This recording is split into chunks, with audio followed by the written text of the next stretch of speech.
Eh bien bonsoir à tous donc à nouveau et bienvenue pour cette nouvelle soirée du Club de l'Écho dans cette très belle loge panoramique de Brutus, du stade Gilbert Brutus, le stade des Dragons catalans qui nous accueille ce soir. On les remercie encore une fois. Et tout de suite pour ouvrir ce Club de l'Écho sur les solutions de financement pour les entreprises et les différentes possibilités de levée de fonds. Tout de suite l'ouverture de ce club avec Xavier Clément, le directeur général du groupe Les Journaux du Midi. C'est bien un débat aujourd'hui qui anime les problématiques entrepreneuriales. Donc je ne monopoliserai pas la parole très très longtemps en n'étant pas moi-même source de financement pour vos entreprises et je laisserai la parole aux différents intervenants. Je crois qu'ils sont 5 ou 6 ce soir à animer cette soirée que je souhaite riche d'interventions, riche de débats. Je crois que le plus important, c'est que derrière les présentations, il puisse y avoir des questions posées à nos différents intervenants et qu'enfin on puisse échanger autour du verre de l'amitié en fin de soirée, car c'est un moment important de ce Club de l'Écho de pouvoir faire se rencontrer les acteurs économiques du département. Donc bon vent à cette cinquième édition et je laisse la parole à... Alors là, on va démarrer. Alors, je rappelle quand même un petit peu le principe du Club de l'Écho pour ceux qui seraient là pour la première fois. Merci en tout cas, Xavier Clément, pour rejoindre le siège qui vous est réservé sur la gauche.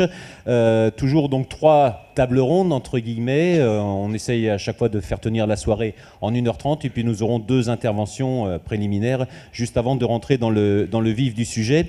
Martial, donc un Club de l'Écho ce soir vraiment tourné vers les solutions de financement. Bonsoir à tous. Oui, on est très heureux de montrer ce soir 3 exemples d'entreprises qui viennent de procéder à une levée de fonds. Ça va commencer avec Société Extrême Vision de monsieur Gouverneur, la start-up Wine Advisor avec Alexandre Thériault qui est là-bas, et Abies Lagrimus avec Claude Sarda, qu'on ne présente pas. 3 levées totalement différentes avec 3 tailles d'entreprises différentes. Donc c'est une façon de bien montrer comment les entreprises d'ici parviennent à trouver des fonds, quelle que soit leur étape, et à chaque étape de leur financement. Alors les banques Martial, naturellement, sont des partenaires naturels de l'accompagnement financier du monde de l'entreprise. Et pour commencer cette soirée, j'aimerais donc qu'on entende Didier Auchet, directeur des réseaux spécialisés du Crédit Agricole, qui va nous dire quelques mots en préambule de ce Club de l'Écho. Oui, bonsoir à toutes et à tous. C'est un peu dommage, parce que normalement, vous deviez dire que 94% des chefs d'entreprise... je vous laisse le dire. Je finis la phrase. 94% des dirigeants d'entreprise disent n'avoir pas de problème d'accès au crédit auprès des banques. Donc je ne sais pas pourquoi, mais il y a des vérités qui sont plus crédibles quand c'est un journaliste que quand c'est un banquier qui les dit. Il n'empêche que ça reste une vérité. Mais il avait envie de le dire. Voilà. Puis on a une petite expérience en la matière, puisque je ne vais pas faire de prosélytisme pour le Crédit Agricole, c'est pas l'objet ce soir, mais on revendique et on a la fierté d'être quand même le premier partenaire des entreprises dans ce département, puisqu'on pèse à peu près 40% des financements aux entreprises, quelle que soit leur taille, et que pour la seule année de 2015, c'est à peu près 125 millions qui ont été injectés dans l'économie du département. Donc voilà, on a cette légitimité-là. Maintenant, ça prouve aussi que ce financement classique reste quand même la première source de financement des entreprises. Reste aussi celle qui consomme le moins de valeur ajoutée dans les entreprises, parce que on verra dans les exemples suivants que le partage de la valeur ajoutée n'est pas la même en fonction des typologies de financement. Mais moi, je vais être très attentif et très curieux des échanges qui vont avoir lieu parce que certaines formes de financement, on les connaît et on les accompagne et on en est même de façon indirecte les auteurs, puisque il y a la présence de Sophie Larreau tout à l'heure dans une des tables rondes et la Caisse de Crédit Agricole de Sud-Méditerranée s'enorgueillit d'être un actionnaire de Sophie Larreau à côté d'autres caisses régionales de Crédit Agricole. Mais ce qui nous intéresse aussi beaucoup, à côté des levées de fonds traditionnelles, c'est le financement participatif. Puisque très clairement, dans un premier temps, quand on a vu arriver les plateformes de financement, on s'est dit mais qu'est-ce qu'ils viennent faire dans notre champ de compétences? Et puis quand on réfléchit un tout petit peu, on se rend compte qu'on a énormément de complémentarité à mettre en œuvre, parce que sur un certain nombre de besoins de financement, les réponses traditionnelles que nous développons ne sont pas suffisantes. Et quand on discute avec ces structures-là, et on est en train de travailler à monter un partenariat avec une plateforme, on se rend compte qu'on peut être beaucoup plus efficace dans l'accompagnement des entreprises. Et c'est quand même une des vocations d'une caisse régionale de Crédit Agricole. Merci, en tout cas, voilà qui introduit bien le débat, on en parlera tout à l'heure, effectivement, du financement participatif, effectivement, de votre filiale spécialisée. Martial ? C'était avec, justement, vous citiez Sophie Larreau, ce sera les premiers intervenants de notre première table ronde, avec justement PRI. Donc on va laisser Monsieur Laurent Goz l'occasion de nous présenter cette société. Alors c'est PMI, non Pyrénées. Non, Perpignan-Roussillon. Roussillon. Alors c'est investissement ou invest ? Il paraît qu'il y a les deux. Non, c'est moi. J'ai mal lu. Vous voyez que j'ai mis mes lunettes tout à l'heure, je les ai retirées. Non, mais si la presse commence à m'embrouiller déjà avant que je commence. Non, là on parle de PRI, c'est Pyrénées-Roussillon Investissement. Après vous avez l'ADE avec Pyrénées et Méditerranée. On défend le nom. Invest. Bon. Mais là, ce soir, pour la partie financement, et Pierre-François Alexis, qui fait partie de la table ronde, avec Sophie Larreau, vous en parlera de façon plus détaillée que moi. C'est la plateforme, c'est le premier échelon local de l'ouverture du capital et en capital et en compte courant que peut faire une entreprise locale. PRI, c'est le Crédit Agricole, c'est la Banque Populaire, c'est Soridec, c'est l'UPE, les zones économiques, plein sud d'entreprise, et, je ne sais pas, Pierre-François, 300 chefs d'entreprise divers et variés du département qui ont investi, il y a 20 ans, sur une idée de mettre de l'argent en commun pour aider à soutenir les entreprises locales, et qui ont créé cet outil. Pour pouvoir avoir accès à PRI, il faut avoir un siège dans le département, être plutôt une entreprise industrielle, et avoir comme tous les fonds structurés et bancaires, et avoir une ambition de développement, avoir un projet de développement, de rachat, de croissance externe ou interne. Voilà. Et donc c'est intéressant pour nous, et structure PRI qui met 100% de l'argent qui est versé dans PRI est reversé aux entreprises. Il n'y a pas de frais de communication, il n'y a pas de frais de gestion. C'est la Chambre de commerce qui est le partenaire, je l'avais oublié, principal de PRI, qui fait la gestion, qui fait le montage de projet, qui fait les études. On a un comité des risques qui valide, et après on rentre dans les entreprises. Donc de pouvoir être un peu mis en lumière ce soir et de faire connaître à ceux qui ne connaissent pas, mais j'espère que c'est de plus en plus connu, l'outil PRI, par l'intermédiaire du Club de l'Éco, c'est une chance. Et on en est ravis. C'est un outil qui fonctionne, donc, je vous dis, depuis 20 ans, qui a 5 dossiers aujourd'hui en cours de vie, qui en a fait 25-30 depuis le début, qui a les moyens, grâce à une augmentation de capital et également aux banques qui sont ici présentes, qui ont abondé récemment dans le capital de PRI, donc il y a les moyens de faire rapidement 4 ou 5 dossiers, donc avis aux amateurs. Il y a de l'argent disponible pour accompagner, et cette levée de fonds, elle est, et l'exemple que vous avez mis en avant, que vous mettrez en avant tout à l'heure, c'est le bon exemple qu'on veut développer. C'est la première marche qui permet une entrée derrière de Sophie Larreau. On en a fait déjà avec Sophie Larreau, c'est pas la première. On en a fait avec Soridec aussi, qui est un partenaire. On en a fait avec le fonds Méliès. On parle aussi avec l'IRDI, sur le côté toulousain, parce qu'on est déjà dans notre grande région. Et donc, c'est l'expertise locale qu'on peut amener. C'est la connaissance du terrain, du chef d'entreprise, et c'est ça qui est important. Et c'est de pouvoir, avec le chef d'entreprise, avec la connaissance qu'on peut en avoir, d'avoir cette démarche d'ouverture du capital qui n'est pas simple à avoir, qui n'est pas commune à avoir, et de pouvoir commencer à semer un peu au sein de l'esprit des nombreux chefs d'entreprise que vous avez ici, qui sont dans tout notre département, qu'on peut se développer avec, à côté de nous, un partenaire financier, amical, qui va permettre d'aller plus vite, plus loin et plus fort. Voilà. Merci Laurent Goz. On va d'ailleurs tout de suite rentrer dans ce que vous êtes en train d'évoquer, dans le vif du sujet, avec notre première table ronde. Martial ? Alors, Stéphane Gouverneur, pour la société Extrême Vision. accompagner, alors nous avons M. Pierre-François Alexis pour PRI et M. Emmanuel Potier pour Sophie Larreau. Alors Donc, qui commence? Peut-être présentation. Stéphane Gouverneur, de vous présenter peut-être en quelques mots votre société, bien qu'elle soit, je dirais maintenant, connue localement, et nous expliquer un petit peu les dernières levées de fonds, notamment, que vous avez faites. Donc Stéphane Gouverneur, je suis le fondateur et dirigeant d'Extrême Vision. Extrême Vision fête ses 20 ans en 2016. Il y a eu 2 étapes de vie pour Extrême Vision. La première qui a été en fait de fournir du matériel pour des documentaires animaliers.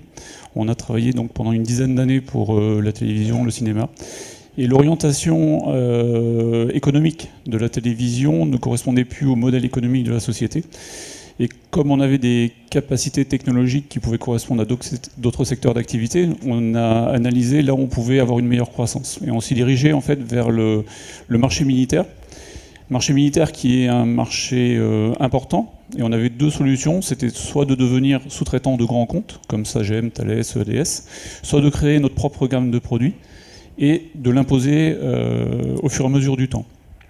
La difficulté sur un très grand marché, quand on est un tout petit acteur artisanal, c'est que pour acquérir de la reconnaissance, c'est très compliqué. Donc on a choisi dans ce parcours d'avoir des références via les forces spéciales, donc des gens qui travaillent dans des situations très particulières, sur des niches de marché qui correspondaient à la taille de notre entreprise. C'est-à-dire que vous êtes spécialisé dans l'image dans des milieux à forte contrainte, pour Voilà. Bien préciser. Tout à fait. Quelques exemples? Dans l'audiovisuel, on était principalement acteurs dans le sous-marin, donc des émissions comme Ushuaïa, on a fait 15 ans d'Ushuaïa, Thalassa, Koh Lanta, c'est les références qu'on connaît. C'est comme ça qu'on vous a connus, nous aussi, Voilà, tout à par fait. réaction. Et au fur et à mesure, en fait, on s'est dirigé vers des gens qui font de l'infiltration sous-marine pour pouvoir principalement répondre à des missions d'observation et d'enseignement. L'actualité, malheureusement, démontre qu'il y a un besoin. On est au cœur de cette actualité. On n'a pas tout à fait quitté le monde de l'audiovisuel, parce que souvent, lorsqu'il y a des reportages sur des gens qui interviennent, comme le RAID ou la BRI, on retrouve à l'image du matériel Extrême Vision qui est embarqué par les gens qui interviennent. Donc vous êtes une entreprise mature, mais qui avait aujourd'hui besoin d'autres marchés, de s'ouvrir sur d'autres marchés, et donc d'élargir un petit peu votre capital et vos fonds propres. Voilà, alors à 20 ans, je ne sais pas si on est mature. Ah. Je pensais qu'on était jeune, pardon.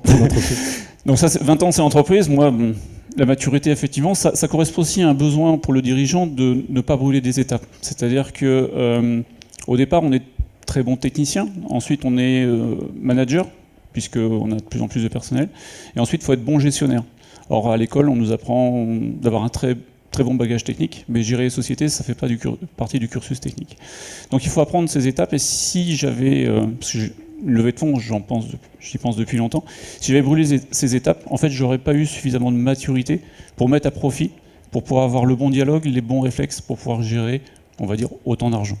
Vous saviez que vous alliez à un moment donné dans votre développement avoir besoin d'ouvrir le capital et de trouver des financements, d'être accompagné. Ça faisait partie de votre business plan? Oui, tout à fait. Alors, les mots business plan, en fait, moi, ce que je fais, je gère mon entreprise. Chaque année, j'écris l'histoire de l'année suivante de l'entreprise, avec des orientations qui sont liées à ce qui se passe aujourd'hui, on va dire demain. Écrire une histoire de l'entreprise à 3 ans, c'est écrire une pièce de théâtre, parce qu'en fait, l'actualité va très très vite, et c'est très difficile de faire un prévisionnel sur des durées trop longues. Donc à 1 an, c'est quelque chose que l'on peut palper, parce qu'on a des prévisionnels, parce qu'on a des informations clients.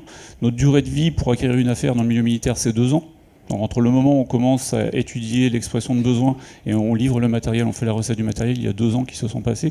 Donc on peut ressentir le marché. Aller au-delà, c'est de la boule de cristal. Alors j'ai vu que vous aviez aussi recruté un commercial pour vous aider, c'est important pour vous? La levée de fonds, en fait, c'était pour arriver à avoir 2 axes.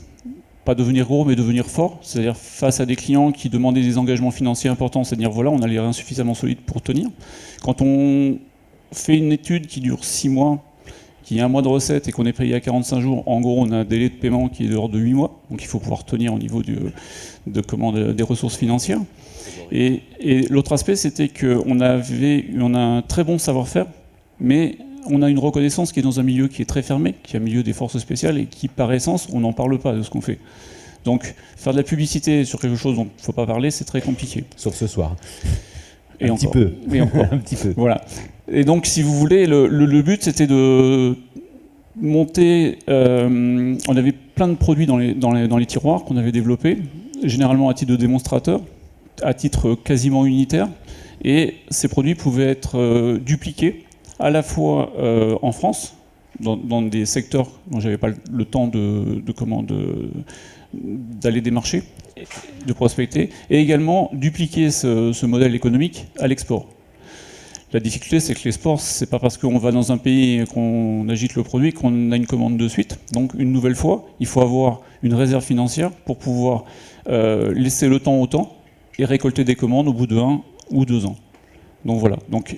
Et pour pouvoir faire sa démarche, je ne pouvais pas non plus partir sur quelqu'un qui sortait de l'école, puisque pas de carnet d'adresse, donc voilà, et on en a un milieu spécifique. Donc on a pris une personne qui était un directeur commercial senior, qu'on a débauché d'une grosse entreprise, de façon à ce que l'on puisse profiter de ce carnet d'adresse et rapidement aller dans différents pays. Mais bien sûr, ça coûte beaucoup d'argent. C'est un coût, oui. Et sans ressources, on n'y arrive pas. Donc c'est un petit peu le serpent qui se mord la queue, et à un moment, il faut amorcer la pompe. Alors donc là, c'est une levée de fonds de 800 000 euros. Oui, tout à fait. Vous avez réalisé auprès de Pyrénées-Roustillon Investissement et de Sophie Larreau. Comment ça se passe? Alors on va voir, là, vous pouvez intervenir également sur le sujet. Stéphane Gouverneur est venu vous voir, vous a proposé le projet, vous a dit ce dont il avait besoin pour progresser. Comment on fait finalement? Bonsoir. Attendez, je ne sais pas si le micro est Monsieur ouvert, Alexis, Philippe. PRI. On va prendre celui-là. Voilà, on va le passer. Ça Bonsoir y à est, il est tous. ouvert. Bonsoir. Donc, il s'avère que, ayant, je dirais, la double casquette Chambre de commerce et d'industrie et PRI, c'est une entreprise que je suivais déjà depuis quelques années. Donc, j'ai pu voir l'évolution et la maturité, parce que c'est vrai que c'est important aussi que le chef d'entreprise soit prêt à accepter un nouvel associé. Jusqu'à présent, l'entreprise était une URL, donc il prenait ses décisions tout seul.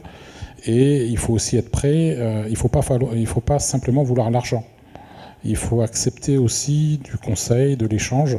Et Stéphane, on a beaucoup travaillé dessus, et maintenant tout se passe bien. Et effectivement, à un moment, il fallait passer une marche. Donc on a travaillé sur le financement. PRI est une société de capital risque locale. Le capital est de 600 000 euros, donc ce n'est pas des gros montants. On intervient au maximum à 60 000 euros pour aussi nous protéger en cas de défaillance. Par contre, sur l'entreprise de Stéphane Gouverneur, et on a un autre cas, je pourrais en parler, on est monté jusqu'à 100 000 euros. Parce qu'il y a des fois, on sent qu'il y a vraiment un potentiel et qu'on doit s'investir. Donc on a travaillé avec Stéphane, mais 100 000 euros, ça ne suffisait pas. Donc il y a un comité des risques, comme on l'expliquait. Le Crédit Agricole fait partie du comité des risques. Et une fois que nous avions donné l'accord pour 100 000 euros, très rapidement, le Crédit Agricole a dit « nous, on veut étudier le dossier ». Et donc là, on a été mis en relation avec Manuel Potier. Donc c'est votre collaboration, votre soutien qui a rassuré aussi quelque part Sophie Larreau pour rentrer dans la démarche et rentrer à vous suivre finalement dans cette ouverture capitale et suivre l'aventure de Monsieur Gouverneur. Alors, sans aucun doute, ça a été un point important dans le fait qu'on décide d'accompagner la société Extreme Vision. Mais avant ça, en fait, il y a eu le fait qu'en termes de comité, il y a eu la connaissance qu'on a pu avoir tout simplement du besoin de l'entreprise de dire je vais ouvrir mon capital, j'ai un plan de développement. Donc même si Stéphane disait tout à l'heure qu'il ne faisait pas de prévisionnel à 3 ans, que c'était difficile, qu'on avait une boule de cristal, en même temps, pour nous, investisseurs, on n'arrive pas non plus sur un prévisionnel à 1 an, puisqu'on a des horizons d'investissement qui sont plus longs que cela. Donc, avec toute la modestie qu'il caractérise, il sait parfaitement faire un plan, un business plan de 3 ans et même au-delà de 3 ans. Alors après, nous, en tant qu'investisseurs, on n'est pas non plus complètement dupes. Un business plan reste un business plan. On sait très bien que dans 100% des cas, ça ne se réalisera pas. Ni en termes de montant, on aura plus, on aura moins, et en tous les cas, certainement pas comme on l'avait établi. Pour autant, au moment où on décide d'investir, il faut bien partir sur des hypothèses de travail qui justifient aussi le dimensionnement de la levée de fonds. Donc l'intervention de PRI a été pour nous un moyen d'entendre parler du besoin de l'entreprise et effectivement a été un moyen pour nous de nous dire bon, PRI c'est vraiment l'investisseur régional de l'étape qui connaît bien l'entreprise et son dirigeant depuis très longtemps parce qu'en tant qu'investisseur financier on investit dans une entreprise mais on investit d'abord dans une équipe. Et ça, c'est vrai pour toutes les sociétés, pour toutes les maturités d'entreprise, puisqu'en fait, dans le capital investissement, c'est un terme générique, mais qui comprend de la phase de l'amorçage, c'est-à-dire de l'idée même d'un projet d'entreprise, avec une entreprise qui n'est pas forcément créée, jusqu'à de très grandes entreprises qui ont des projets de croissance, de transmission d'entreprise, ce qui est plutôt d'ailleurs le cœur de métier de Sophie Larreau. Et là, en l'occurrence, pour ce qui touchait Extrême Vision, on s'est retrouvé sur quelque chose d'intermédiaire, dans le sens où l'entreprise existe depuis de nombreuses années. Elle a un vrai projet de développement et en même temps, elle est vraiment un élément clé de sa phase de croissance. Capital développement, vous en parlez. Aujourd'hui, c'est du capital développement, mais sans rentrer dans les termes, parce qu'après, on va parler d'amorçage, de capital risque, de capital développement, de capital transmission. Tous les investisseurs, tous les fonds d'investissement vont utiliser ces mêmes termes-là, mais chacun aura une définition différente. À partir de quel moment on passe du capital risque au capital développement ?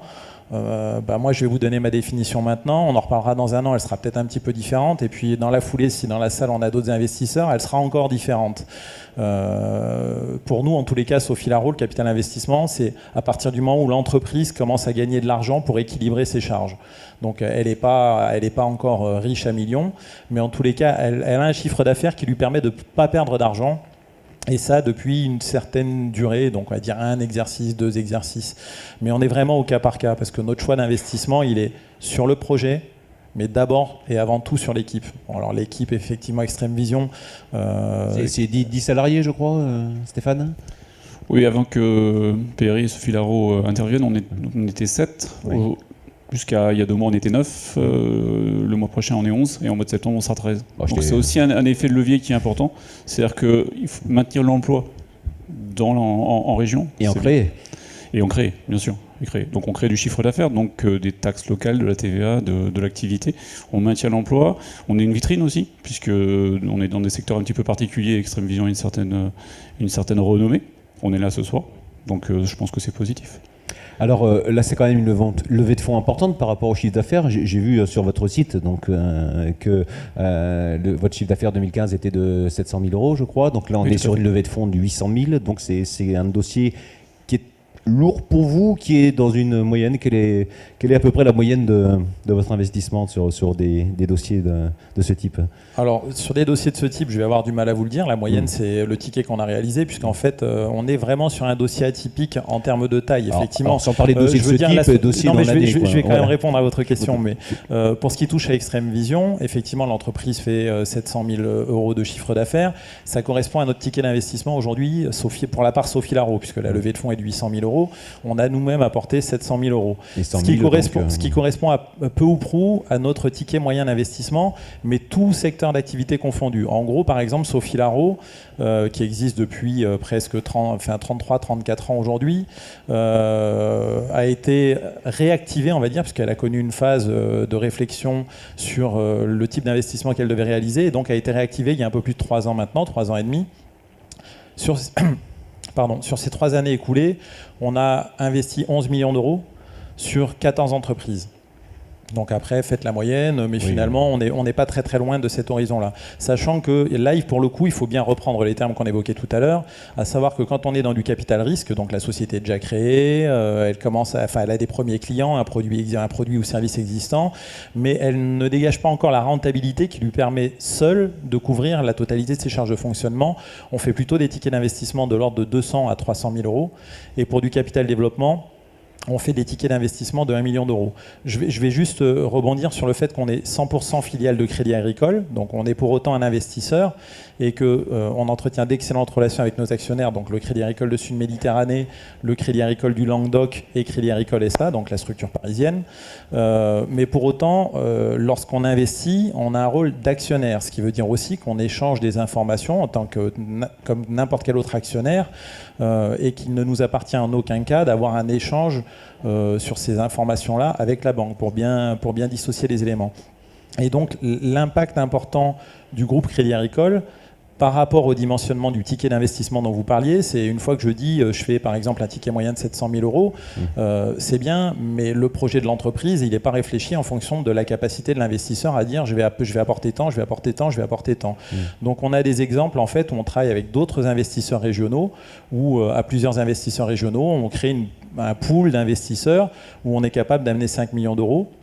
Ou plus récemment, pour le groupe Crédit Agricole, on a investi dans un projet qui s'appelle Vivalto, vous connaissez peut-être, où on a regroupé plusieurs structures d'investissement type Sophie Laro du groupe Crédit Agricole, mais au niveau national. Et on a fait un ticket d'investissement, l'ensemble de ces structures du groupe Crédit Agricole, 18 millions d'euros d'investissement. Ce qui veut dire qu'au-delà de ma capacité, Sophie Laro, à investir 200 000 euros ou 700 000 euros ou 1 million d'euros, on a la capacité aussi à fédérer d'autres investisseurs, qu'ils soient du groupe Crédit Agricole ou hors groupe Crédit Agricole, sur des tickets d'investissement beaucoup plus importants, notamment pour pouvoir adresser les ETI qui en général ont des projets de développement avec des besoins financiers beaucoup plus importants que le ticket moyen dont on parle. D'accord, voilà une réponse très précise en tout cas à cette question. Monsieur Alexis, on va arriver vers la fin de cette table ronde pour respecter le timing. Une question peut-être, justement, je vois que tu trépignes. Une première marche à un futur investissement peut-être, c'est la première étape d'investissement. Oui, voilà, dans le business projet, ce qui est prévu, c'est de faire une levée de fonds dans 2 ans de 2 millions d'euros. Alors, c'est pas un hasard, c'est parce qu'il y a des projets de croissance, parce qu'on a des rendez-vous avec des clients. Ce qu'il ne faut pas perdre de vue, c'est qu'on parle de millions d'euros. L'argent n'est jamais gratuit. C'est-à-dire qu'il faut penser qu'il y a un moment ou un jour, on va devoir rembourser cet argent. L'argent gratuit, ça n'existe pas. Donc quand on commence à marquer des business plans, on commence à se dire, tiens, mais là, 10 millions d'euros, on entend des records chaque jour sur Internet, c'est une implication. Et cette implication, ça veut dire qu'on a une obligation de résultat, c'est-à-dire qu'il faut dégager suffisamment de bénéfices pour rembourser les gens qui vous ont fait confiance, mais pour se rembourser soi. Parce que quand on vend une part de son entreprise, si un des actionnaires perd de l'argent, vous aussi, vous perdez de l'argent. Donc c'est cette notion qu'il faut bien prendre en considération, c'est que l'argent, c'est pas gratuit. L'autre aspect, si je peux me permettre, c'est de dire qu'une entreprise ne vit qu'avec ses clients. C'est-à-dire que de compter sur les actionnaires pour que l'entreprise aille bien, c'est pas bon, ça va pas du tout. Et une levée de fonds, c'est très chronophage. C'est-à-dire qu'on y passe beaucoup de temps, parce qu'il faut transmettre la confiance auprès des actionnaires. Quelquefois, ça ne marche pas. On repart à zéro. On reprend le bâton de pèlerin pour aller chercher d'autres actionnaires. Et pendant ce temps-là, on n'est pas au sein de l'entreprise. Et ça, il faut le prévoir. Parce que c'est du chiffre d'affaires, c'est de la présence client en moins. Donc, si une année, on a fait un mauvais chiffre d'affaires, l'année prochaine, vous représentez un bilan qui était mauvais et on rentre dans une spirale qui est négative. Donc, c'est un risque qu'il faut prendre en considération. Et le client est un élément majeur. C'est-à-dire que le client qui va sentir qu'on s'éloigne de lui va aller voir quelqu'un d'autre. Et quand on va revenir le voir, même si on est structuré, c'est trop tard, il est parti. Donc il y a une notion de timing qui est très important. Et pour ma part, l'autre aspect qui était important en termes de commande actionnaire, c'était de connaître mes actionnaires. C'est-à-dire qu'aujourd'hui, via des plateformes comme Internet, on peut avoir des fonds, mais on ne sait pas d'où ils viennent. Je travaille dans le milieu militaire. Ça aurait été compliqué d'avoir des inconnus. Et pour une société plus standard, entre guillemets, l'autre aspect, c'est que si on a une pépite ou un joyau, il y a des gens qui sont très très malins et qui, par différents fonds, vont acheter des parts de votre société. Puis un jour, vous découvrez qu'en fait, ils deviennent majoritaires. Ils font une petite Ce sont vos patrons après. Voilà. Donc, l'argent gratuit, ça n'existe pas. Si ça peut être le conseil que je peux vous transmettre, en tout cas. Monsieur Alexis, pour terminer, pour parler donc un petit peu plus de PRI, voilà, bon, vous êtes ici localement, comment on fait pour s'adresser à vous en fait finalement? Quelle est la première démarche? Alors la première démarche, c'est effectivement de contacter la CCI et vous demander donc le pôle entreprise et filières. Alors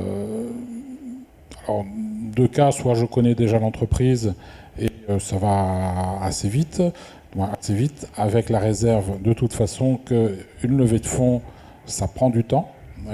Donc quelqu'un qui est en difficulté financière, c'est pas la peine qu'il compte sur une levée de fonds. C'est déjà trop tard. Voilà, c'est déjà trop tard. Là, par exemple, dans le cas précis de Stéphane Gouverneur, entre les premiers contacts et finalement la levée de fonds, il s'est passé combien de temps?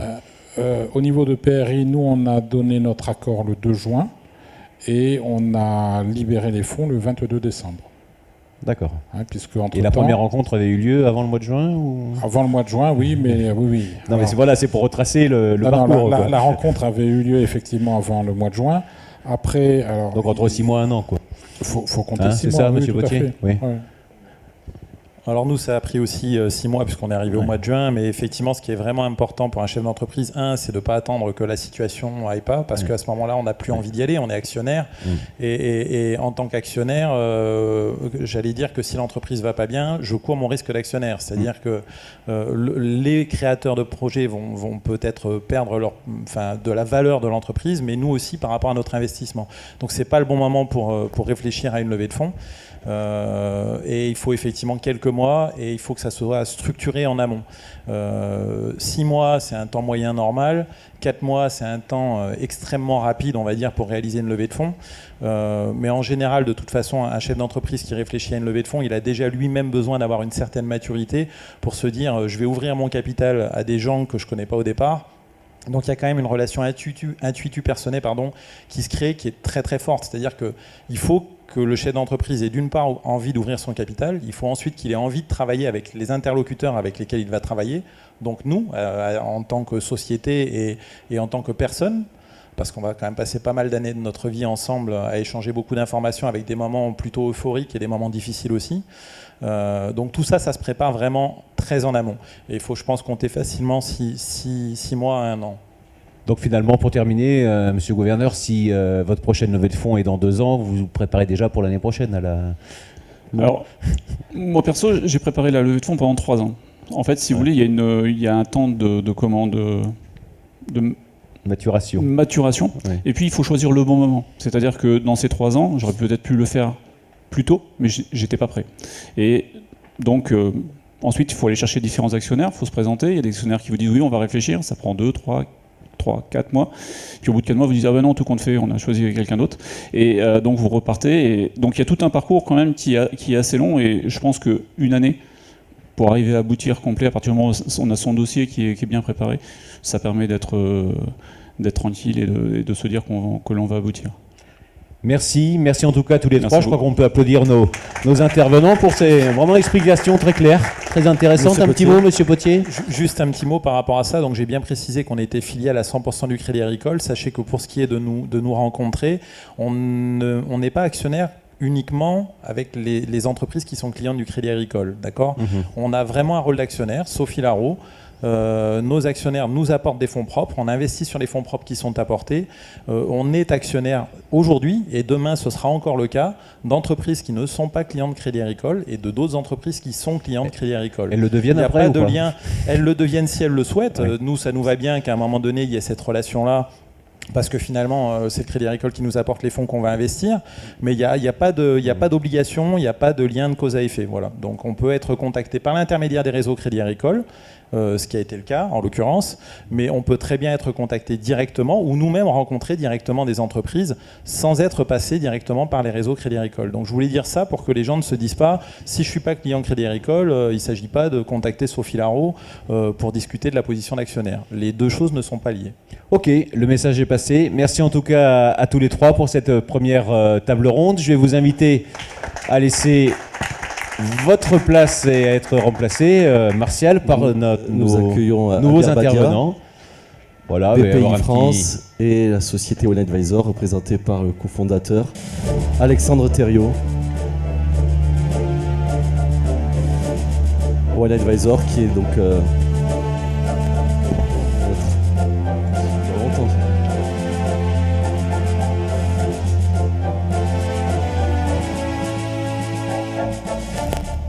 Voilà, ça évite de faire le montage après. En tout cas, c'est parfait. Un petit peu de musique pour nous donner de bonne humeur. Le soleil est revenu, vue magnifique sur ce stade et sur ce terrain des Dragons catalans. L'orage est passé. One Advisor, l'application numéro 1 du vin en France, qui grandit vite et bien.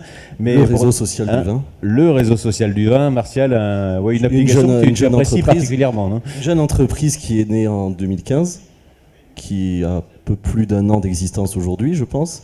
Et qui a, à ce jour, combien de téléchargements sur l'App Store ?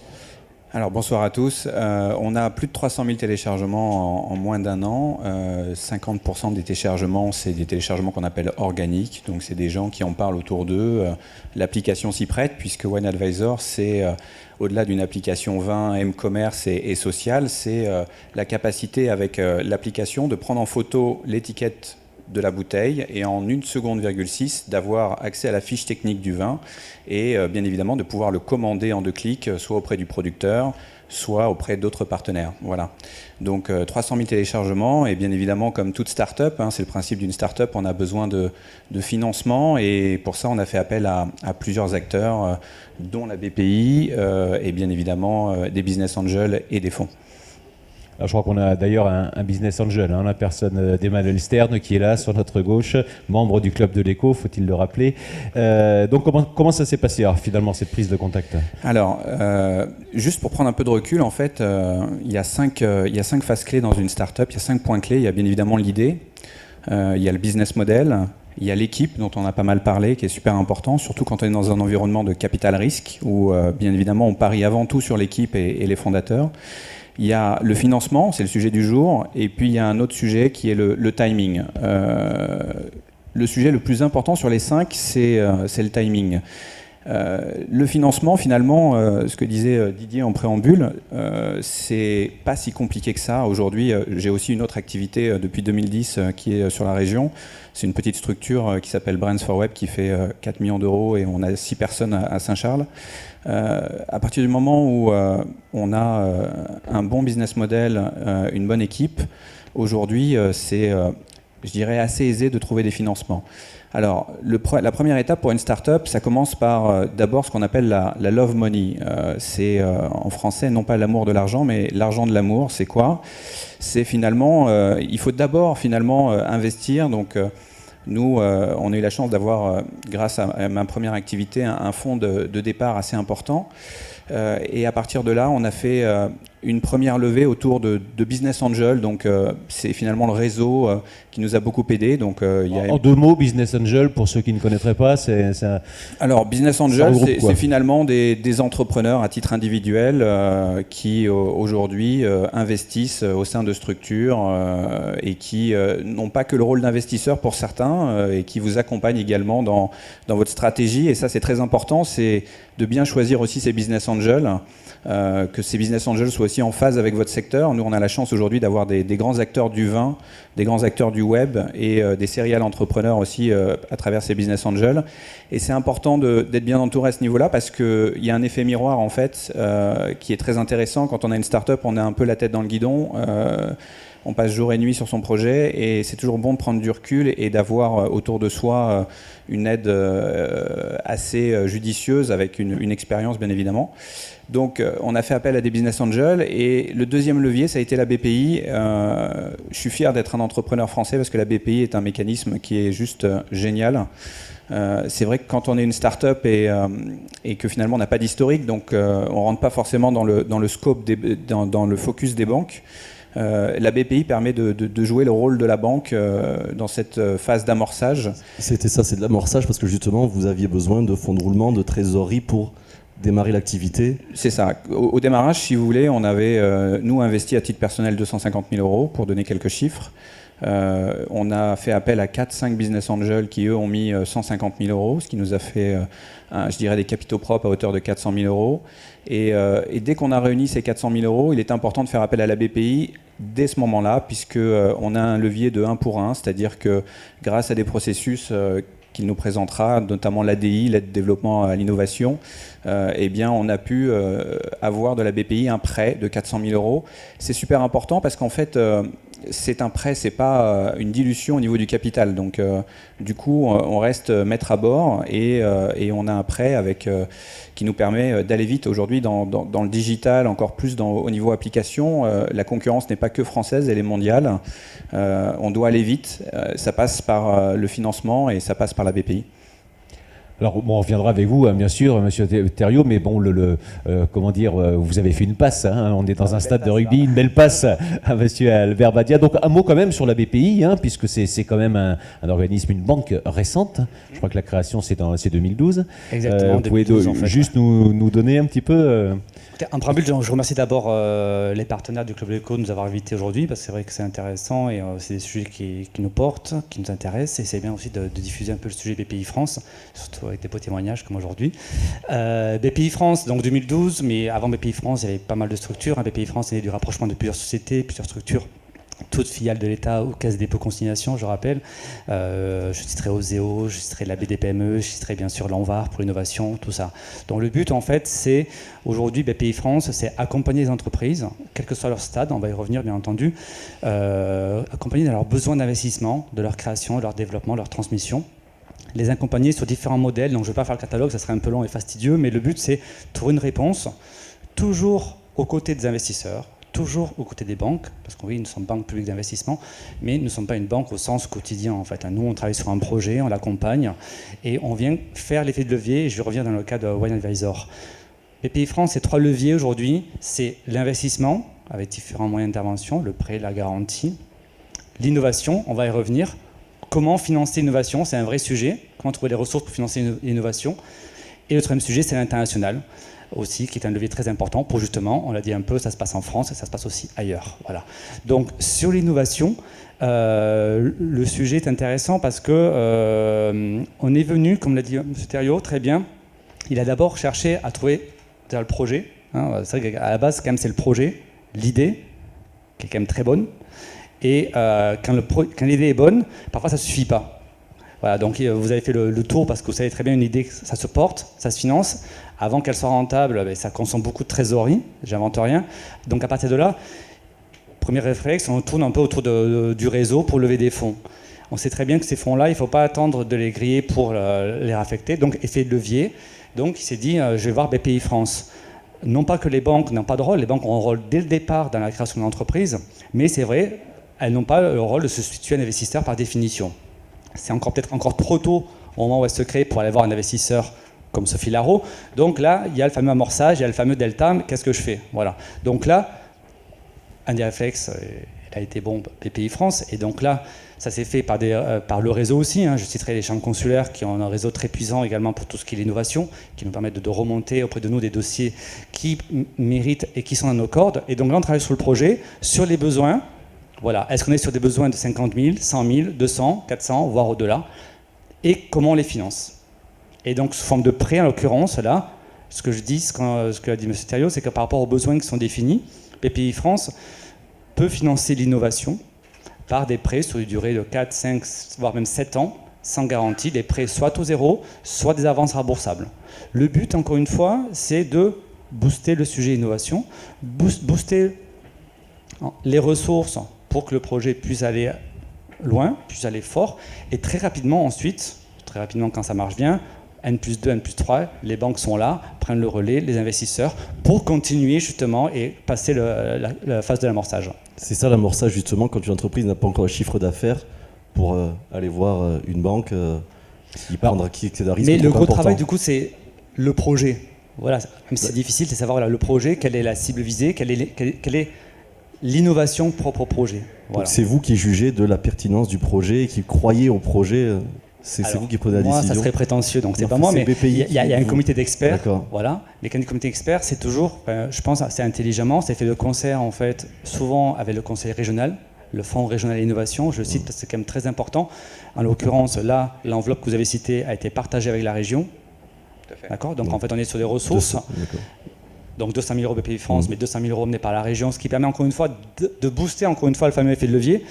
Et derrière, bien sûr, c'est certaines analyses, certains comités d'experts pour s'assurer que voilà, on est dans le bon. On suppose aussi que le comité d'experts, il étudie le dossier quand même à fond, parce que si je lis quand même une déclaration de Nicolas Dufour, qui est le directeur, directeur général. C'est ça, directeur général de BPI. Il dit on peut être une banque publique et rentable à la fois, parce que le but c'est quand même aussi que voilà. C'est un très bon sujet parce qu'on est filiale Caisse des dépôts consignation.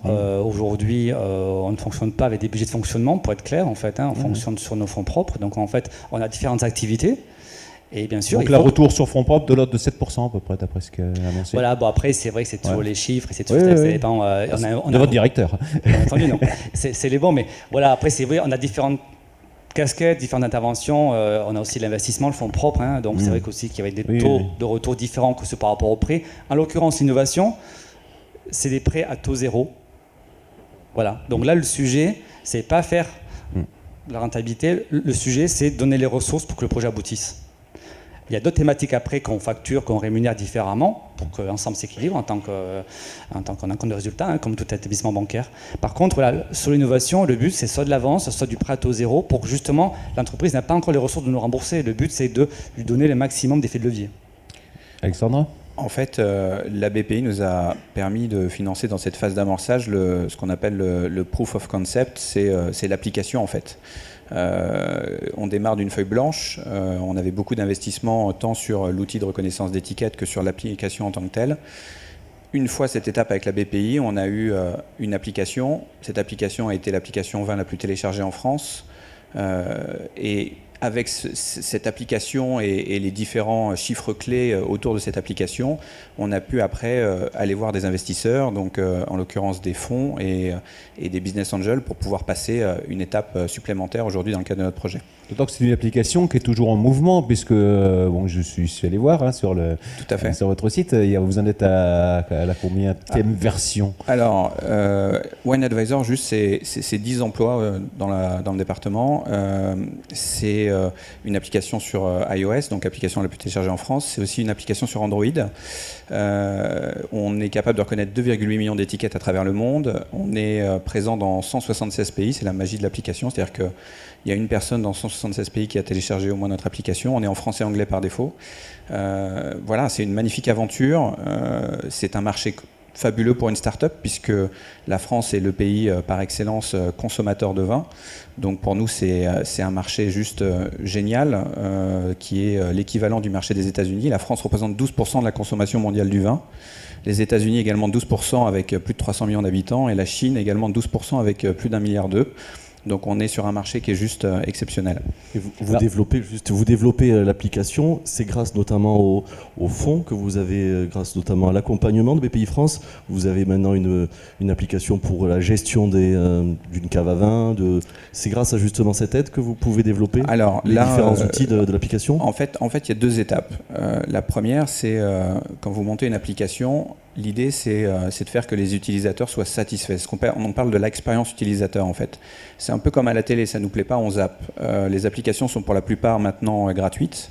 Donc si vous téléchargez une application et que vous ne faites pas bien le job, soit au niveau de la reconnaissance, soit au niveau du contenu de l'information, soit au niveau de la navigation, vous perdez l'utilisateur. Donc on s'est focalisé dans un premier temps sur l'application en tant que telle pour faire que cette application soit la meilleure application vin qui existe en France. Et là, on est sur une phase de monétisation, c'est-à-dire qu'aujourd'hui, on ouvre, c'est une place de marché, donc on ouvre notre place de marché aujourd'hui à des producteurs, mais aussi à des cavistes, à des négociants, à des e-commerçants, qui aujourd'hui se pluguent à notre place de marché pour pouvoir vendre leurs bouteilles grâce à notre audience. Donc c'est vraiment deux étapes, et la BPI nous a permis de franchir la première étape qui était de lancer l'application. Là, aujourd'hui, on est en train de clôturer une levée de fonds à plus d'1 million d'euros qui va nous permettre, là, pour le coup, de vraiment travailler sur la partie monétisation. Ouais, c'est la question d'ailleurs que j'avais posée, je crois, à Emmanuel Sterd quand on avait fait un club éco sur l'économie numérique et on parlait de votre application et j'avais posé la question, je lui ai dit, mais comment on gagne de l'argent ? Comment on gagne de l'argent? Et là, c'est on est dans cette partie-là. Comment est-ce que vous pouvez gagner de l'argent avec l'application en prenant un pourcentage sur les commandes? Enfin, bon, je ne veux pas être trivial, mais bon, c'est important qu'il y a des levées de fonds, c'est-à-dire maintenant comment on le récupère, quoi. Disons que c'est indispensable. Surtout c'est des gratuites. On est obligé de présenter un business plan et on a en face de nous des investisseurs et des fonds, donc on est obligé à un moment donné de gagner de l'argent. Les différents leviers de rémunération, donc la première c'est une commission sur la vente. On est encore une fois un outil de vente, un outil de promotion pour le producteur, mais aussi un outil de vente. Le deuxième axe de rémunération, c'est ce qu'on appelle la data. C'est un peu dans l'air du temps aujourd'hui. Je vais vous donner un exemple très précis.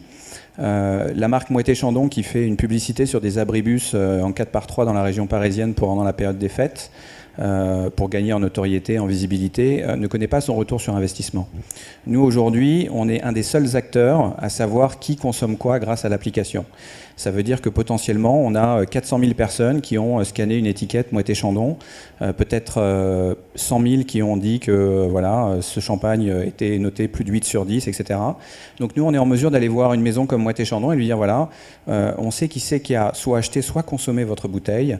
On est en mesure de pouvoir communiquer avec ces gens et leur proposer une offre, donc de faire une campagne ciblée.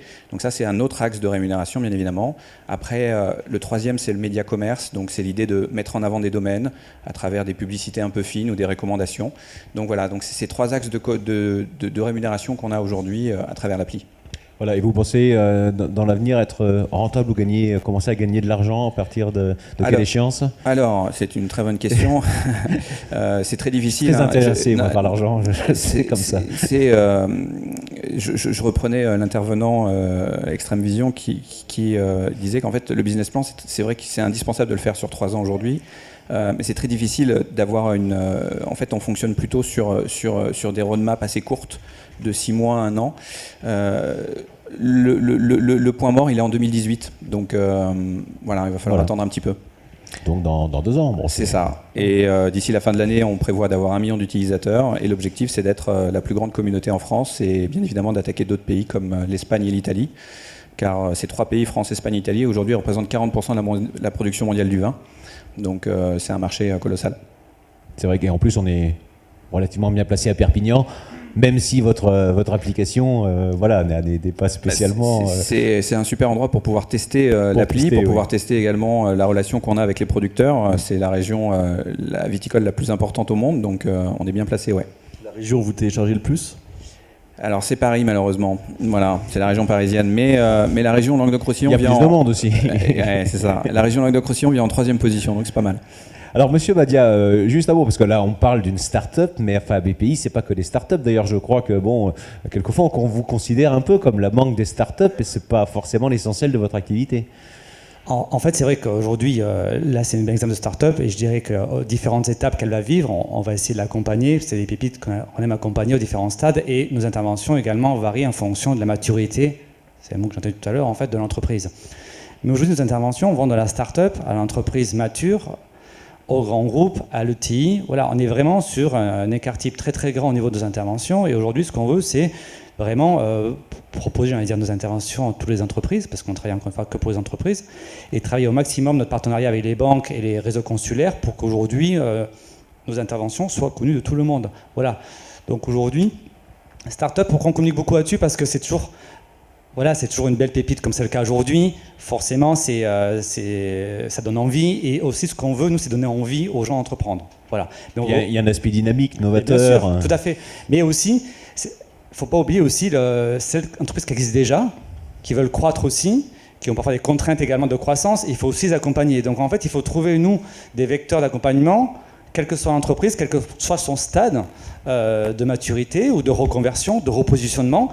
Et donc là, on a 2 leviers différents. Voilà. Donc, bien entendu, on finance l'innovation d'une certaine façon, comme j'ai expliqué, et on finance l'accompagnement, même la restructuration, pour aller jusqu'au bout, dans certains cas, pour justement que l'entreprise puisse se remettre sur les rails si nécessaire. Donc, par contre, on communique beaucoup sur les startups et sur les levées de fonds que fait BPI France sur le volet des fonds propres. Voilà. Mais aussi des entreprises beaucoup plus anciennes, puisque je crois que vous avez fait votre keynote de 2015 chez Manitou. Entre autres, bien voilà, sûr. Chez Manitou, qui est quand même les engins de levage. C'est justement ce type d'entreprise aujourd'hui d'intervention qu'on veut valoriser aujourd'hui en fait sur BPI France pour dire qu'on est vraiment sur la manufacture, sur l'industrie traditionnelle et non pas uniquement sur la French Tech, etc. Voilà. Mais le but c'est qu'on soit clair et que surtout que les entreprises qui veulent savoir ce qu'on fait, elles nous trouvent le plus facilement possible et qu'on puisse répondre à leurs attentes et qu'ensuite, ce qu'on dit un peu, qu'elles aient la carte BPI France, soit pour l'innovation, soit pour le développement, soit pour l'export. Et après, elle la joue pas, mais en tout cas, qu'elles disent pas, si j'avais su, je refais appel à BPI France. Alors, je disais tout à l'heure, WinAdvisor est sur Perpignan. Je précise aussi que vous êtes sur Perpignan. Bien sûr. Rue Jeanne d'Arc. Rue Jeanne d'Arc, donc on est quand même au Pied du Castille. Donc, voilà, on peut vous trouver facilement. On est une délégation. C'est important d'avoir quelqu'un sur place.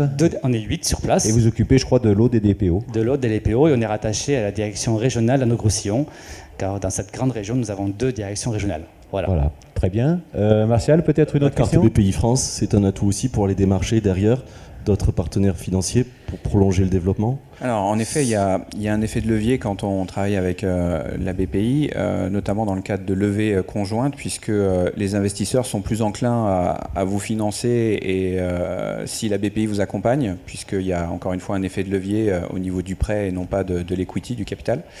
Donc oui, c'est important aujourd'hui de... voilà, ça prend du temps aussi, hein, faire un dossier auprès de la BPI, c'est pas rien.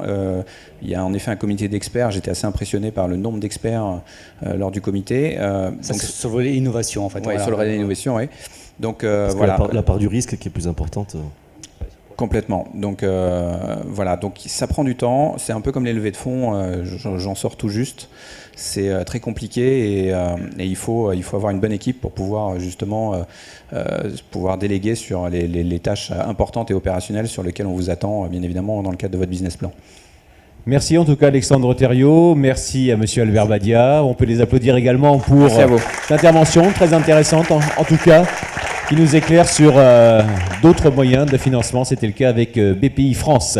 Bon, on est bien dans le timing, Martial. Là, notre troisième et dernière table ronde. Il n'y a pas de jingle? Ah, le jingle.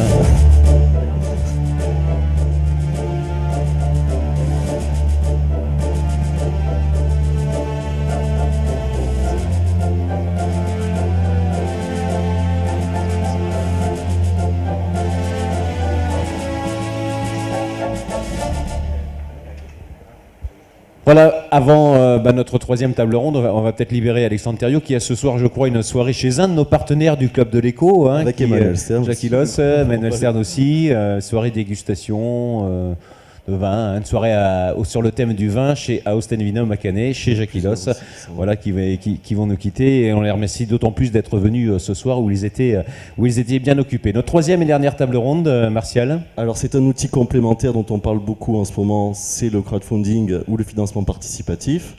On va accueillir donc Anna Olé qui est pour la Chambre des métiers, Claude Sarda, ABS Lagrimus et Olivier Sanche pour la plateforme KissKissBankBank, un nom très sympa, qui est venu de Paris pour nous expliquer un petit peu le partenariat qui s'est fait avec ABS Lagrimus et le caviar végétal. Alors on va peut-être commencer justement par celui qui a fait le plus de chemin pour nous rencontrer, même encore plus loin que Paris. Hein. Je crois que vous avez 6h30 de train, de TGV. Oui. Voilà. Essonne. De l'Essonne, oui, voilà. Bon, c'est pas loin, mais bon, ça rallonge forcément le trajet. Alors Olivier Sanche, donc chargé de mission à KissKissBankBank, donc plateforme de financement participatif, et responsable également de Hello Merci, mais qui s'adresse un petit peu plus aux particuliers. On en touchera un mot, hein, enfin aux projets particuliers, hein, comme je sais pas moi, financer ses études, aller faire un voyage, on finance un tournoi de tennis pour les déplacements, etc. Enfin bon, j'ai regardé un petit peu tout ce qui se faisait, c'est intéressant. Là, en ce qui concerne KissKissBankBank, vous pouvez nous rappeler l'aventure un petit peu de la plateforme, comment elle s'est créée et ce qu'elle est en ce moment? Oui, bien sûr. Donc, KissKissBankBank, le groupe aujourd'hui KissKissBankBank s'est créé en 2009. 2009 avec 3 associés, l'un qui vient du monde du marketing sportif, justement. La deuxième qui vient du monde de la musique et le troisième qui était un entrepreneur. KissKissBankBank aujourd'hui c'est le leader européen du financement participatif avec à ce jour sur nos différents outils de financement participatif près d'une 60aine de millions d'euros qui ont été levés, comme vous le disiez justement, pour des projets professionnels ou personnels dans certains cas. Alors, qu'est-ce qu'on peut donner quelques exemples de projets que vous avez aidés à travers cette plateforme? Oui, bien sûr. Donc, pour parler de KissKissBankBank, la plateforme mère, on peut parler, par exemple, des records de levée de fonds. Le record de levée de fonds, il se situe aux alentours de 450 000 euros. Et il est d'actualité puisqu'il concernait le financement du film documentaire Demain, qui est encore en salle d'ailleurs aujourd'hui. On peut également parler sur KissKissBankBank de projets relatifs à l'innovation au sens large, innovation pour les entreprises, innovation également dans le domaine culturel, dans le domaine artistique. On peut citer également un projet qui a été très intéressant sur KissKissBankBank qui relevait de l'ingénierie de la voile avec un projet de Jacques Rougerie de plateforme flottante. Alors ceux qui investissent sur cette plateforme plutôt professionnelle en l'occurrence, hein, puisqu'on a aussi l'aspect à côté particulier dont je parlais, sont quoi? Sont des entrepreneurs, ce sont des particuliers comme vous et moi. Vous connaissez le pourcentage de ceux qui participent donc à cette plateforme participative, justement? Alors, vous posez la question toujours pour KissKissBankBank? Oui, pour l'instant on est là-dessus. On est là-dessus on est bien sur puisqu'on est, KissKiss. on en parlera tout à l'heure avec M. Sarda. Donc le principe du crowdfunding, Voilà. du financement participatif, ce sont des particuliers qui financent en direct des porteurs de projets, des personnes ou des chefs d'entreprise. Et la typologie des donateurs sur KissKissBankBank, Voilà. puisque nous sommes sur une formule de dons, en échange de contreparties, de petits cadeaux, de remerciements. La typologie des donateurs touche absolument toutes les couches sociales, toutes les classes d'âge. On a absolument de tout. Ça part des ados jusqu'aux grands-parents, en passant par des artistes, des habitants, des voisins, des professionnels, des artisans, etc. Ah, c'est important de préciser que les créateurs, ils conservent 100% de la propriété intellectuelle de leur projet? Oui, absolument. Le créateur conserve 100% de la propriété intellectuelle de son projet, de sa page qui lui appartient, de son projet, de la date de son projet également. Il peut se servir de cette page aussi pour preuve de l'origine du projet. Et il peut, grâce à cette page projet, recueillir des fonds, mais également communiquer autour du projet. Alors pour faire le lien avec Abies Lagrimus, comment est-ce que ça s'est passé dans ce cas précis? Alors dans le cas précis d'Abies Lagrimus, on a travaillé sur une seconde plateforme qui fait partie de la gamme de KissKissBankBank et compagnie, plateforme qui s'appelle Hello Merci, Voilà. qui a été créée en 2013 et qui, elle, justement, a été créée pour proposer une formule plus spécifiquement adaptée à des projets de développement local, à l'artisanat, à du commerce, avec non plus du don, comme je l'évoquais sur KissKissBankBank, mais une formule de prêt solidaire. Donc ce sont là des particuliers qui vont aller prêter pour donner un coup de pouce à une entreprise. Parce que vous faites justement des prêts solidaires, des prêts rémunérés.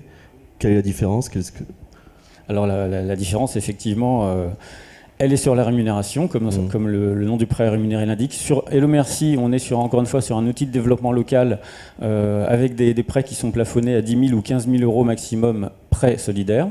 Et on a en effet un troisième outil dans notre gamme, un site qui s'appelle Lendopolis, qui lui en effet propose une formule de prêt rémunéré. Et là, ce sont les particuliers qui viennent prêter en direct aux PME françaises de 2 ans et plus en échange d'une rémunération.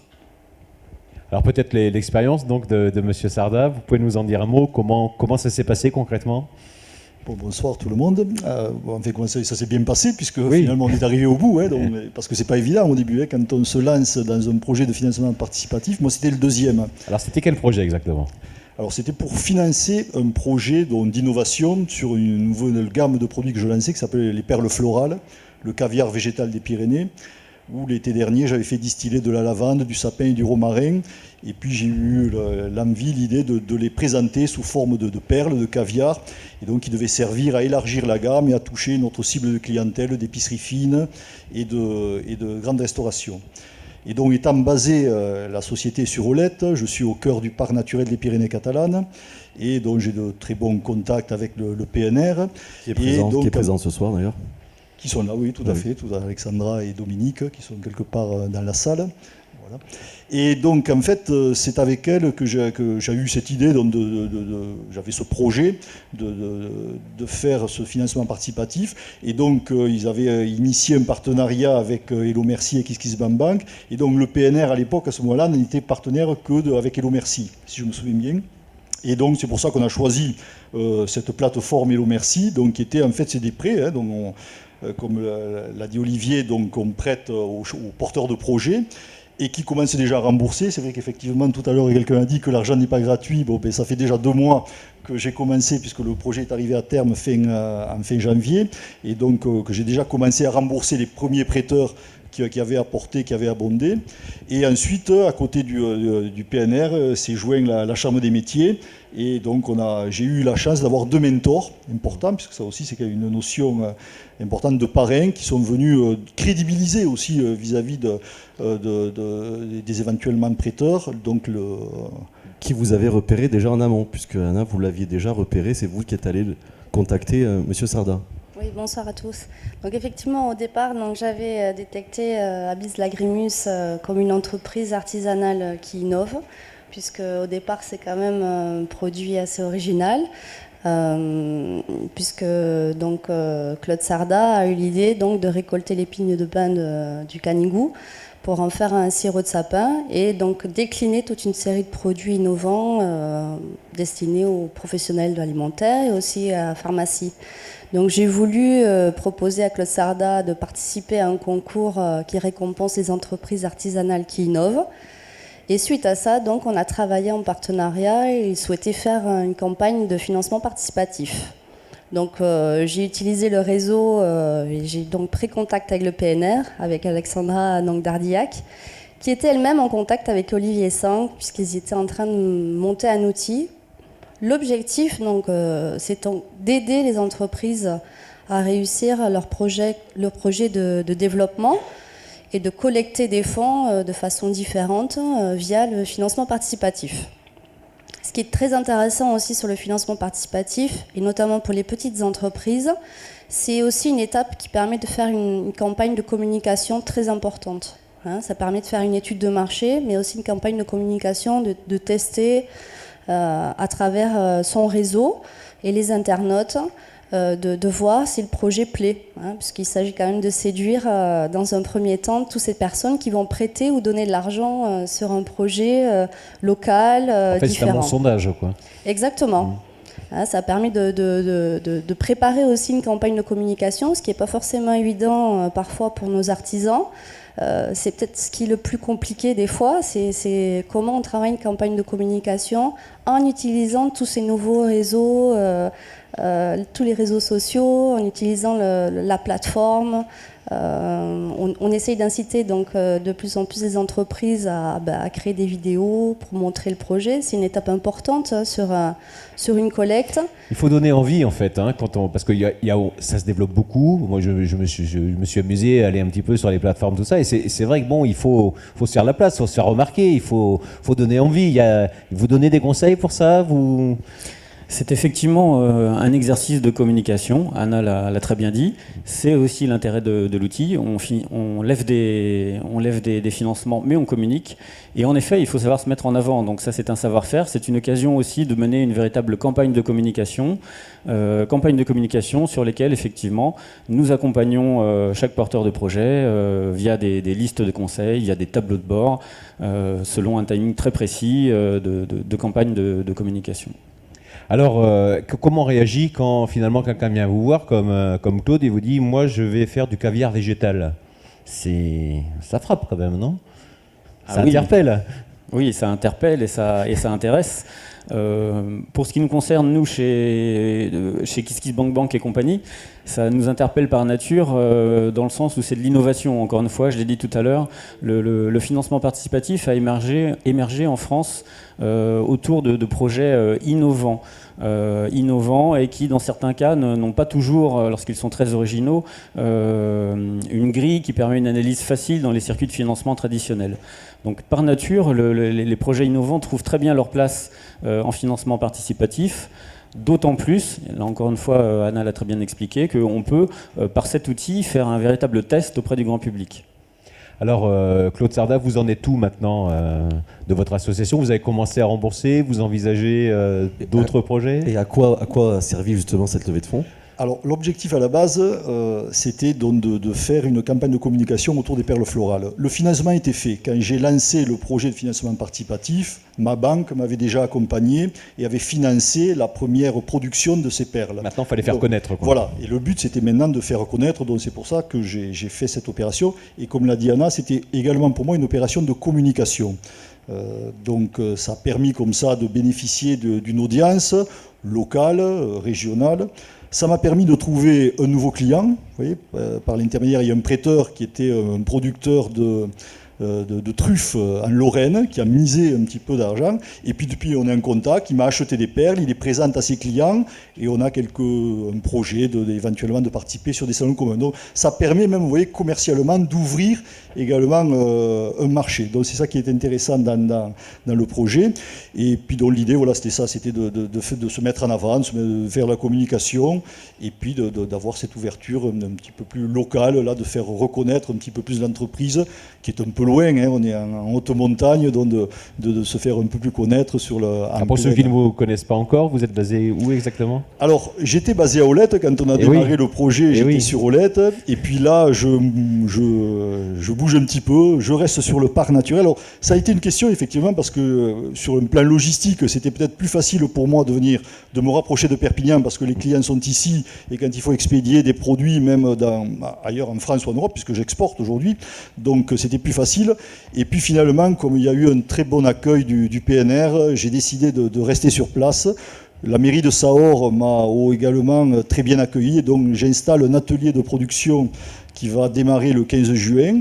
Je vais embaucher une première personne, ça aussi c'était quelque chose d'important. C'est un événement. Oui, c'est un événement, parce qu'on va doubler l'effectif, on passe à 2.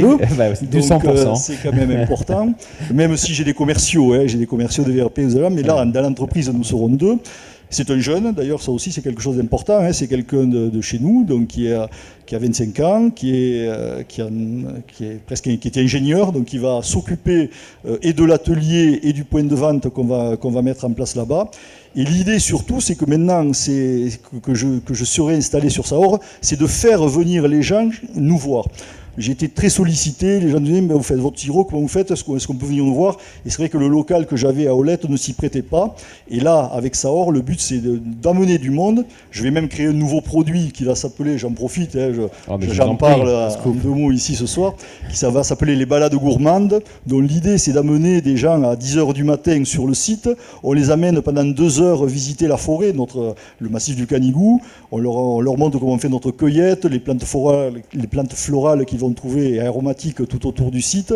On les ramène sur site à midi pour une dégustation bien sûr des produits, et puis on fait une grillade catalane avec les artisans de la vallée de la Roggia, la vallée gourmande, la boucherie Chiffre, les fromages guittés pour ceux qui connaissent, une dégustation... On va commencer à avoir faim là quand même. Hein. Pardon? J'ai dit on va commencer à avoir faim. Voilà, et donc, ça tombe bien d'ailleurs, hein. Je crois qu'on a un bon cocktail derrière.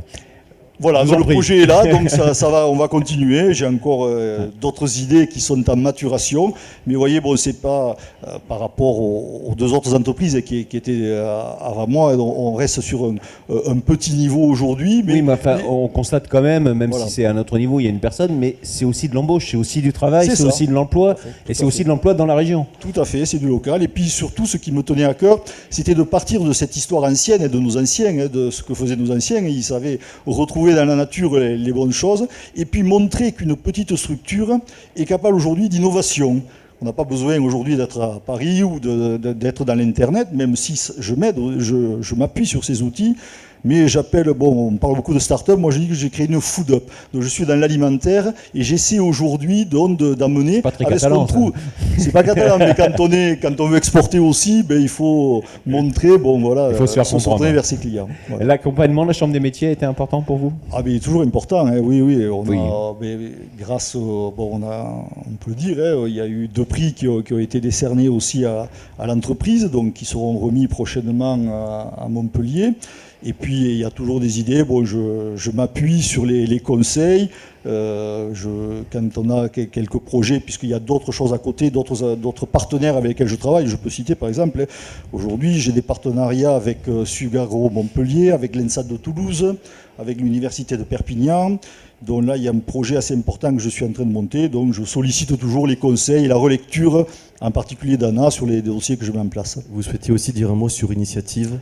Tout à fait. Alors, c'est vrai qu'on n'en a pas parlé, mais à la base, avant de démarrer, quand j'ai créé la société, donc Abies Lagrimus, j'étais membre de la plateforme d'initiative locale. J'avais déjà bénéficié dans le passé d'un prêt, qui est là aussi personnel, qui est porté par cette plateforme d'initiative locale. Et donc, la première aide qui m'a été apportée pour démarrer Abies Lagrimus a été donc un prêt personnel là aussi, et donc j'invite aussi les porteurs de projets à aller rencontrer dans la plateforme d'initiative locale, dont les bureaux sont dans les locaux du Conseil Général rue Foch. Le président était ici. Et Robert doit être quelque part par ici, donc c'est quelque chose d'important parce que ça permet assez rapidement, on est un comité d'experts, mais de chefs d'entreprise, d'experts comptables autres qui vont donner un jugement sur un projet et qui permet ensuite à partir de là d'aller voir une banque aussi et donc comme le disait aussi mon autre prédécesseurs, de multiplier comme ça, de doubler le capital qui permet de démarrer le projet. Voilà, donc une information, enfin en tout cas un tuyau, si je puis dire, important pour tous les futurs entrepreneurs. Olivier Sange, je reviens vers vous. C'est à la mode, le financement participatif. Il y a beaucoup de plateformes. Comment se distingue des autres? Comment donner envie aux gens qui veulent lancer une levée de fonds d'aller plutôt chez vous qu'ailleurs? Vous aussi, vous devez être attractif. Comment ça se passe? Vous acquiescez? Oui, effectivement, la plus-value, elle réside bien sûr d'une part dans l'outil, par définition, l'attractivité de l'outil, mais aussi et surtout dans l'accompagnement. L'accompagnement par les équipes de spécialistes et de conseillers qui seront affiliés à chaque porteur de projet, mais aussi et surtout, je voulais rajouter un mot sur ça, sur cet outil qui est en effet un outil de communication et de solidarité locale. Une des plus-values, ce sont aussi les réseaux économiques qui viennent s'agréger autour d'un projet, qui sont chez nous ce que nous appelons des mentors. Des mentors pour lesquels nous créons des pages sur chacun de nos sites internet, sur chacune de nos plateformes. Sur ces pages, les mentors peuvent référencer tous les projets qu'ils suivent et peuvent également apposer leur logo sur la page d'un projet pour montrer que ce projet est crédible, mais également le partager en termes de communication. Et sur ce rôle de mentor, on a la chance effectivement ici d'avoir le parc naturel régional des Pyrénées catalanes, la chambre de métier de Perpignan, qui sont des mentors, qui sont des précurseurs en termes de financement participatif et de partenariat sur des projets locaux. Partenaires auxquels d'ailleurs on ajoute aussi, pour ce qui nous concerne, Initiative Languedoc-Roussillon, avec qui nous avons également une convention de partenariat. Alors une plateforme de financement participatif, c'est aussi une société, ce sont aussi des startups, ce sont généralement des jeunes entreprises, elles doivent gagner leur vie. Comment est-ce que vous gagnez votre vie sur une commission, sur les levées de fonds qui sont faites? Absolument, chez nous le modèle économique est très simple, il s'agit d'une commission qui est prélevée sur toutes les collectes qui sont réussies, et exclusivement sur les collectes qui sont réussies. C'est le principe du tout ou rien pour tout le monde. Si la collecte fonctionne, nous avons notre commission. Si elle ne fonctionne pas, l'ensemble de la démarche ne coûte rien. Ne vous rapporte rien et ne coûte rien à ceux qui ont financé, mais finalement on n'a pas atteint, c'est ça, il y avait 5 000, on n'atteint pas 5 000, tout le monde est remboursé et c'est terminé, c'est ça. Voilà, effectivement, ça ne coûte rien à personne, ça ne rapporte rien à personne malheureusement dans ce genre de cas de figure qui heureusement est un cas minoritaire. Claude ? Oui, un dernier mot justement pour le mentor, parce que donc, effectivement il y a une commission et j'ai eu la chance que ce soit le PNR qui m'accompagne et qui prenne en charge la commission que j'aurais dû payer à la fin. Donc encore merci une fois de plus au Parc naturel des Pyrénées catalanes. Donc pour vous, pas de commission réglée par le PNR. Exactement. Olivier, un dernier mot. Anna, peut-être pour conclure, si vous estimez avoir quelque chose à rajouter, Anna. Je voulais juste dire qu'effectivement depuis peu, donc on a ce partenariat avec Hello Merci. Ça va nous permettre aussi d'accompagner les entreprises donc sur des projets qui permettent de lever des fonds jusqu'à 10 000 euros. Soit sous forme de prêt, soit sous forme de don. Ça va permettre aussi de compléter un plan de financement. Ça peut être, là, dans le cas de Claude Sarda, c'était l'unique financement qu'il a sollicité sur ce projet-là. Mais pour d'autres entreprises, ça peut venir en complément après d'un prêt bancaire classique, etc. Quelque part, je ne sais pas, vous avez 80 000 euros, il manque juste 10 000. C'est à ce moment-là peut-être qu'on s'adresse... Soit ça peut servir carrément d'apport personnel, puisque le financement participatif, le fonds est versé personnellement à la personne. Ça peut servir d'apport personnel pour derrière demander un prêt bancaire ou alors d'être uniquement le seul moyen de financer le projet.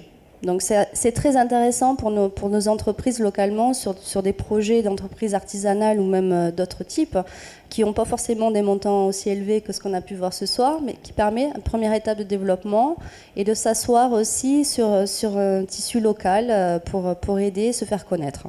Combien d'entreprises vous suivez en ce moment ? Alors, moi, j'accompagne une vingtaine d'entreprises. Et là, sur le financement participatif, on a des projets qui sont en train de mûrir. On diffuse auprès de nos artisans ce nouveau moyen de financer le projet. Là, dans l'avenir, on va avoir de plus en plus de projets de cette nature-là. Ça reste minoritaire, mais ça correspond à certains porteurs de projets et ça leur permet d'aboutir vraiment dans leur développement. Ce qui est l'objectif que l'on a à la Chambre de métier, c'est d'aider les entreprises à se développer. Dernière question comme celle à tout le monde. Là, on a vu tout à l'heure que BPI France, on pouvait les joindre à Perpignan, d'autres aussi. Comment est-ce qu'on vous contacte, Olivier Sanche ? On nous contacte en Languedoc-Roussillon quand on est dans le parc des Pyrénées catalanes via le parc, quand on est artisan via la chambre de métier, mais aussi on nous contacte en direct. Nous avons des lignes de téléphone directes derrière nos plateformes qui ne sont pas que des sites internet. Il y a de vrais humains, de vraies personnes. Et on peut Vous êtes là ce soir pour le prouver. Voilà, je suis là. Que j'ai visité. Voilà, j'ai même un témoin grandeur nature, effectivement. Je voudrais juste rajouter aussi sur les mots, le mot de la fin, qu'on l'a dit aussi, le Crédit Agricole l'a dit en introduction, effectivement, on est vraiment un outil complémentaire, à la fois complémentaire dans la construction d'un plan de financement, mais aussi complémentaire, je dirais, en timing. Ce qu'il faut savoir aussi, c'est qu'en termes de financement participatif, si on parle d'un modèle de don, comme c'est celui de KissKissBankBank, les levées de fonds se font sur 60 jours maximum. C'est rapide, oui. C'est rapide. Sur le prêt solidaire, c'est limité, c'est 90 jours maximum. Et sur le troisième modèle, qui est celui du prêt rémunéré, on est sur 30 jours maximum pour des levées de fonds qui peuvent aller jusqu'à 1 million d'euros. Donc très rapide et... Monsieur Hocher valide, c'est un outil complémentaire qui compte beaucoup. Bien intéressant. Et c'est pour ça que d'ailleurs que nous avons conclu cette soirée du Club de l'Écho dans les temps, hein, puisque voilà, on avait dit 1h30, on a tenu, on essaye toujours que ça soit quand même rythmé, pas trop long non plus pour tous les gens qui ont travaillé toute la journée. Donc c'est important de ne pas trop déborder. Merci en tout cas à tous les trois. Je crois qu'on peut également les applaudir pour cette intervention. Demandez les membres du club. Proposer aux membres du club s'ils souhaitent intervenir. Alors, est-ce qu'il y a des questions éventuellement dans le public par rapport à ce qu'on a dit, des questions du membre du club de l'Écho qui sont là? Alors je tourne le dos, là c'est pas très joli, je ne sais pas trop qui est là ou qui n'est pas là. Est-ce qu'il y a des questions? Est-ce que tout a été clair? Ah, juste derrière moi, vous voyez, je regardais partout sauf vous, monsieur. Je vais vous passer le micro. Oui, bonsoir. Donc, oui, j'ai fait appel aussi à Ulule, qui est un autre financement participatif. Donc, c'est vrai que la Chambre de métier nous a apporté des retours d'expérience. Et c'est vrai qu'on peut inciter nos chambres consulaires à justement mobiliser du monde sur des retours d'expérience. Voilà, parce que à un moment donné, comme disait M. Hocher tout à l'heure, on a besoin de complémentarité. Mais on a aussi besoin d'affinitaires. C'est-à-dire que l'économie de demain sera affinitaire et toutes les entreprises qui vont créer les emplois de demain sont toujours des entreprises à la marge des paradigmes existants. Voilà. On est sur un changement de paradigme et aujourd'hui, je dirais que le monde bancaire n'est pas forcément prêt, ne serait-ce que dans le tourisme. Vous voyez, par exemple, si on prend le cas des Basques, ils ont créé... le Crédit Agricole Basque a créé avec la banque Pyrénées-Gascogne, ils ont créé la Banque du Tourisme en 2012. Et en 2014, il reconnaissait qu'il ne connaissait rien au tourisme. Pourquoi? Parce qu'il s'est créé des grappes d'entreprises, donc des clusters. Et ces clusters donc affinitaires ont à un moment donné fait bouger les lignes du monde bancaire. Donc aujourd'hui, sur une soirée comme ce soir, on vous remercie de faire bouger les lignes. Voilà, merci beaucoup. C'est très gentil en tout cas. La ferme découverte, voilà, dont on parle assez souvent d'ailleurs, dans les colonnes de l'Indépendant. Avant de conclure, j'aimerais saluer un nouveau membre du Club de l'Écho pour l'UPE 66, voilà, qui nous a rejoint. Alors il n'y a pas le logo, voilà, parce que ça s'est fait assez récemment, avec Walter Soubiran qui est là parmi nous ce soir et qu'on salue, qui vient de partir, mais en tout cas il aura été cité. Voilà, merci à tous, merci Martial, merci à tous nos intervenants, et on va se retrouver donc avec un cocktail dînatoire préparé par le traiteur en chef des Dragons catalans, Philippe Mel. Merci et à bientôt pour un nouveau Club de l'Écho.